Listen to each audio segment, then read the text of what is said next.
Tea கடை kitchen சொந்தங்களுக்கு வணக்கம். ஃப்ரெண்ட்ஸ், நம்ம சேனலில் இன்றைக்கி சத்தான ஸ்நாக்ஸ் ரெசிபி பார்க்க போகிறோம். அது என்னென்னு பார்த்தீங்கன்னா எள்ளு உருண்டை. நம்மளோட சின்ன வயசில் நம்ம கிராமங்களில் இருக்கும்போது நம்ம வீட்டில் இருக்கிற பெரியவங்க இந்த மாதிரி எள்ளு உருண்டை செஞ்சு கொடுப்பாங்க. அது செய்கிற விதமே வித்தியாசமாக இருக்கும். முன்னாடி எல்லார் வீடுகள்லையும் வீட்டுக்கு முன்னாடி ஒரு உரல் கிடக்கும். அதில் எள்ளு, ராகி மாவு, வெல்லம் இது எல்லாமே சேர்த்து போட்டு உலக்கையை வச்சு இடித்து இந்த மாதிரி ஒரு சத்தான எள்ளு உருண்டை செய்வாங்க. அதை பார்க்குறதுக்கே அன்னைக்கு அவ்வளோ அழகாக இருக்கும். கிராமங்களில் ஒரு பழமொழியும் சொல்லுவாங்க, இளைச்சவனுக்கு எள்ளு கொளுத்தவனுக்கு கொள்ளும்பாங்க. அது மாதிரி உடல் ரொம்ப மெலிவாக இருக்கிறவங்களுக்கு இந்த மாதிரி எள்ளு உருண்டை செஞ்சு கொடுத்தோம்னா வெயிட் நல்லா கூடும், பார்க்க நல்லா புஷ்டி ஆகிடுவாங்க. அப்படிப்பட்ட ஒரு சத்தான எள்ளு உருண்டையை இன்றைக்கி நம்ம வீட்டில் எப்படி ஈஸியாக செய்யலாம் அப்படிங்கிறத தான் பார்க்க போகிறோம். முதலாவதாக ராகி மாவில் நம்ம புட்டு செய்யணும். அதுக்கு மெஷர்மெண்ட் கப்பில் 2 கப் அளவுக்கு ராகி மாவு எடுத்துருக்குறோம். இது எடைன்னு பார்த்தீங்கன்னா 400 கிராம் இருக்கும். இதில் ஒரே ஒரு பிஞ்ச் அளவுக்கு மட்டும் உப்பு சேர்த்துக்குவோம். இப்போ இந்த மாவில் கொஞ்சம் கொஞ்சமாக தண்ணி தெளித்து இதை ஒரு புட்டு மாவு பதத்துக்கு ரெடி பண்ணணும். தண்ணியை ரொம்பவும் ஊற்றிடக்கூடாது. ஊற்றிட்டோம் அப்படின்னா களி மாதிரி ஆயிரும் மாவு. அதனால் லேசாக தெளித்து மட்டும் மாவை ரெடி பண்ணாலே போதுமானது. மொத்தத்தில் நம்ம எடுத்த தண்ணி பார்த்திங்கன்னா 1/2 டம்ளர் அளவுக்கு தான் இருக்கும். அந்த தண்ணியவே போதுமானது. இதுக்கு கொஞ்சம் கொஞ்சமாக தெளித்து இப்போ மாவு ஒரு பக்குவத்துக்கு வந்திருக்கு. இந்த மாவை கையில் எடுத்து பிடிச்சா பிடி, உடைச்சா மாவு அப்படிங்கிற மாதிரி இருக்கணும். அந்த பக்குவத்துக்கு ரெடி பண்ணியாச்சு. அடுத்ததாக இட்லி பாத்திரத்தில் வச்சு அவிக்க வேண்டியது தான். இட்லி பாத்திரத்தில் தண்ணி லேசாக சூடாகி வந்துட்டு இருக்குது கொதிக்கிற ஸ்டேஜுக்கு.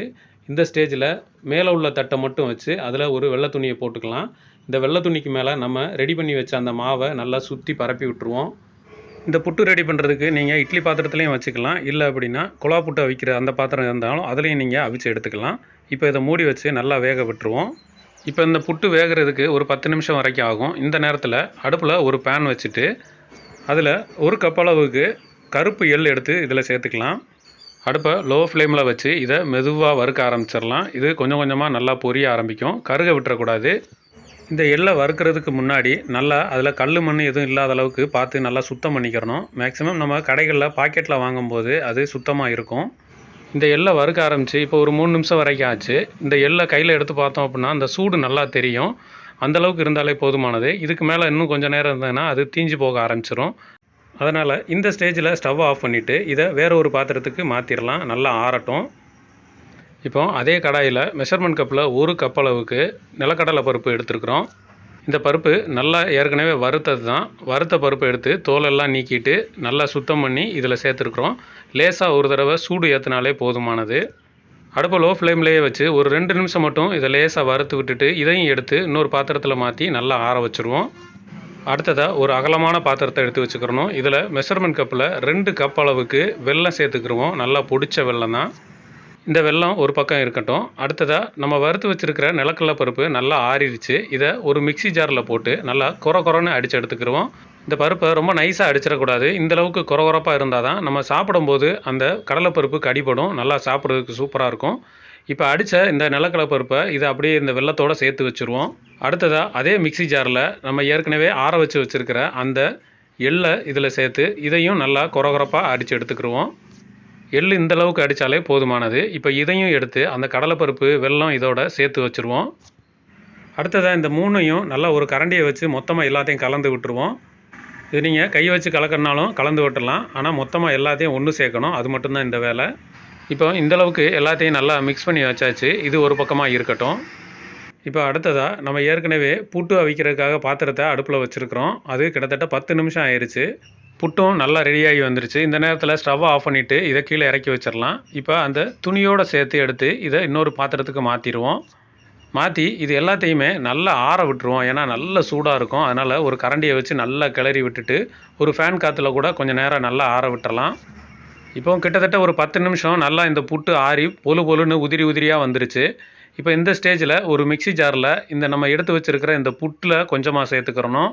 சேர்த்துட்டு இது கூடவே நம்ம ஏற்கனவே மிக்ஸ் பண்ணி வச்சுருக்கிற வெல்லம், கடலைப்பருப்பு இது எல்லாத்தையுமே கொஞ்சம் சேர்த்துக்கலாம். இது அளவுகள்லாம் ரொம்ப முக்கியமில்லை. இதில் கொஞ்சம் அதில் கொஞ்சம் எடுத்து போட்டுக்கலாம்.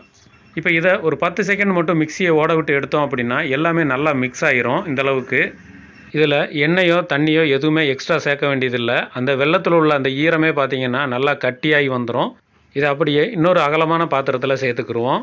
இதே மாதிரி நம்ம ஏற்கனவே ரெடி பண்ணி வச்சுருக்கிற அந்த ராகி புட்டு, அந்த கடலைப்பருப்பு, வெல்லம் இது எல்லாத்தையுமே கொஞ்சம் கொஞ்சமாக சேர்த்து மிக்சியில் போட்டு அடித்து எடுத்துக்கலாம்.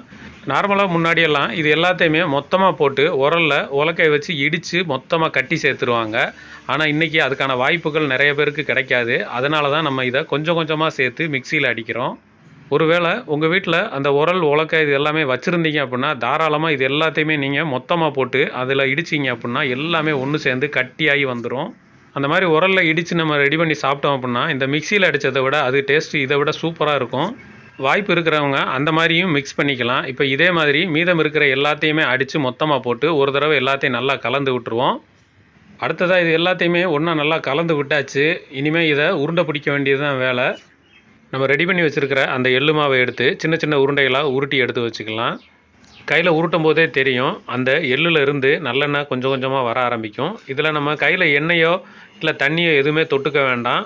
அந்த மாவை எடுத்து அப்படியே உருட்ட ஆரம்பித்தாலே போதும், அதுவே நல்லா உருண்டு திரண்டு வந்துடும். இந்த மாதிரி மீதம் இருக்கிற எல்லா மாவையும் நல்லா உருட்டி எடுத்து வச்சுக்கலாம். நமக்கு இப்போ ஒரு அருமையான டேஸ்ட்டில் எள்ளு உருண்டை தயாராகிருச்சு. இதை எடுத்து ஸ்டாக் வச்சு நம்ம வேணுங்கிறப்போ ஒன்று ஒன்றா எடுத்து சாப்பிட்டுக்கலாம்.